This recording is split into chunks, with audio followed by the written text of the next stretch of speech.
ছোটবেলার ঈদ নিয়ে এত সুন্দর বাস্তব গল্প হয়তো আপনি এর আগে কখনো শুনেননি, তবে কথা দিচ্ছি 2 মিনিট সময় ব্যয় করে গল্পটি শুনুন, মিলে যাবে আপনার জীবনের সাথে, মিলে যাবে আপনার বাস্তবতার সাথে। ঈদ শব্দটা শুনলেই মাথার মধ্যে প্রথমে যে শব্দটা আসে তা হলো আনন্দ।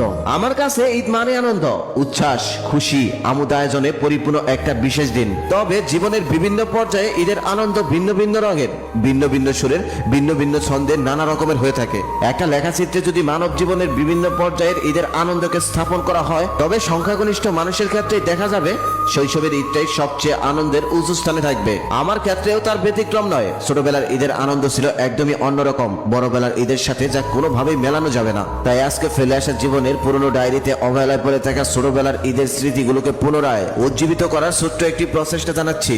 জানি না ঠিক কতটা রঙিন ভাবে উপস্থাপন করতে পারবো। আমরা এক বোন এক ভাই, আমাদের জন্ম থেকে বেড়ে ওঠা ইট পাথরের ব্যস্ত নগরীতে। বাবা পেশায় একজন চিকিৎসক হয়। দিনের 24 ঘন্টার বেশিরভাগ সময় সে ব্যস্ত থাকতো রুগী, চেম্বার আর হসপিটাল নিয়ে। এমনকি শুক্রবার ছুটির দিনেও আমরা বাবাকে তেমন একটা কাছেই পেতাম না। তাই বছরের 2টা ঈদই ছিল বাবাকে কাছে পাওয়ার সুবর্ণ সুযোগ। এই সুযোগের জন্য আমরা সবসময় মুখ চুকিয়ে থাকতাম। ছোটবেলায় আমরা সবসময় ঈদ করতাম গ্রামের বাড়ি, দাদুর বাড়ি বগুড়াতে। তাই ঈদ উপলক্ষে গ্রামে যাওয়ার 15 দিন আগের থেকে আমাদের ঈদের আমেজ শুরু হয়ে যেত। অপেক্ষায় থাকতাম কবে স্কুল থেকে ছুটি দিবে। বাসায় বসে বসে বন্ধুদের জন্য তৈরি করতাম ঈদ কার্ড। ঈদ উপলক্ষে যেদিন স্কুল থেকে ছুটি দিত সেদিনই ছিল আমাদের প্রথম ঈদ। শ্রেণীকক্ষের শিক্ষক শিক্ষিকা বন্ধুদের সাথে ঈদের শুভেচ্ছা বিনিময় শেষে বন্ধুদের ঈদ কার্ড দিয়ে যখন ঈদের লম্বা সময়ের ছুটির বিনিময়ে বিদায় নিয়ে সেখান থেকে চলে আসতাম, তখন থেকেই যে আনন্দ শুরু হতো সেটা মুখের ভাষায় কখনোই প্রকাশ করা যাবে না। ঈদের 15 দিন আগের থেকেই বাবা কাজের ফাঁকে ফাঁকে আমাদেরকে নিয়ে শপিং করতে বের হতেন। গ্রামের সবার জন্য বাবা এটা ওটা কিনতেন। আমাদের 2 ভাই বোনদের জন্যও থাকতো রং বেরঙের পোশাক। পুরো পরিবার সাথে করে নিয়ে এ দোকান ও দোকান ঘুরে শপিং করার আনন্দটাও ছিল অন্যরকম একটা আনন্দ। শপিং করতে গেলেই কেন যেন একটা উৎসব আনন্দ কাজ করতো।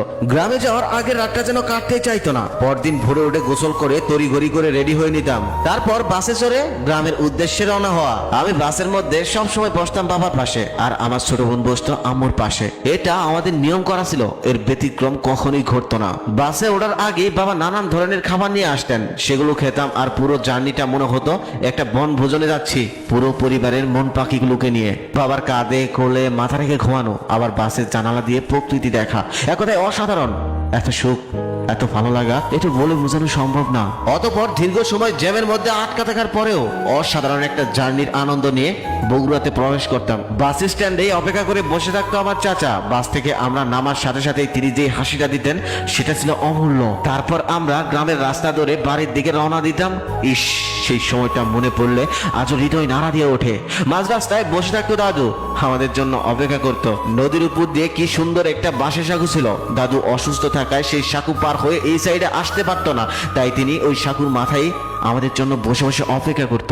ইট পাথরের যান্ত্রিক শহর থেকে বের হয়ে যখন গ্রামের রাস্তায় পা রাখতাম, এতটাই শান্তি অনুভব হতো যেন একটা পাখিকে 10 বছর পর খাঁচা থেকে মুক্ত করে দেওয়া হয়েছে। তারপর দাদুকে সাথে করে নিয়ে হেঁটে হেঁটে গ্রামের বাড়ি পর্যন্ত যাওয়ার পর সবাই আমাদেরকে দেখে এতটাই আনন্দিত হতো, মনে হতো জীবনে এর থেকে সুখ আর কি আছে। এটাই তো সুখ। সবার সাথে সাক্ষাৎ শেষ হওয়ার পরে আমরা ফ্রেশ হয়ে নিতাম। আমাদের জন্য আগের থেকে অনেক রকমের রান্না করে রাখা হতো।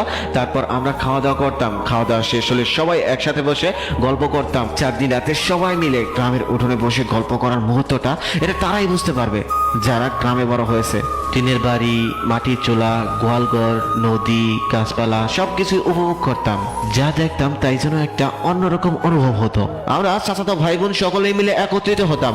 বহমান নদীর পাশ দিয়ে হেঁটে যেতাম বহুদূর। এবার বলি চাঁদ রাতের কথা।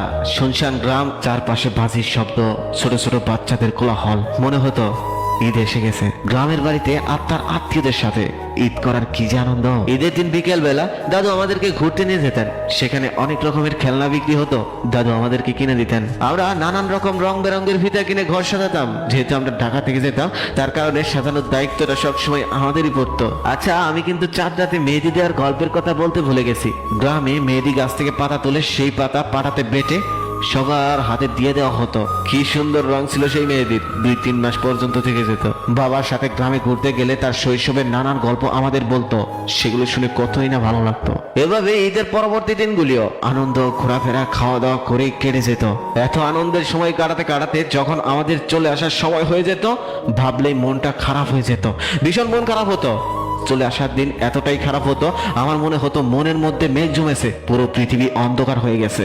গ্রামের সকল আত্মার আত্মীয়দের কাছ থেকে বেদনা মিশ্রিত বিদায় নিয়ে আসার সময় বাসের পুরো জার্নিটা সবার মন খারাপ হয়ে থাকতো।